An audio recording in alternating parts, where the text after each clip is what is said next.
David అనే వ్యక్తి దగ్గర వయసు పైబడిన ఒక గాడిద ఉండేది. అతను ఆ గాడిదను తీసుకువెళ్ళి మార్కెట్లో అమ్మడానికి పెట్టాడు. దానిని కొనడానికి ఒక వ్యక్తి వచ్చి, ఇది ఎందుకు పనికిరాదు, ఇది చాలా ముసలిదైపోయింది, దీనికి ఒక 500 రూపాయలు ఇస్తాను, నాకు ఇచ్చేయి అంటాడు.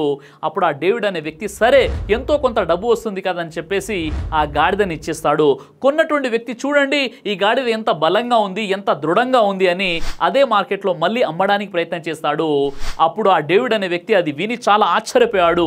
ఆ వ్యక్తి అలా చెప్పేసి వేలం పాట మొదలు పెట్టాడు. ముందు 1000 రూపాయలు అన్నాడు, తర్వాత 1500 రూపాయలు, ఆఖరి పాట అనగానే ఆ డేవిడ్ అనే వ్యక్తి 1600 రూపాయలు అన్నాడు.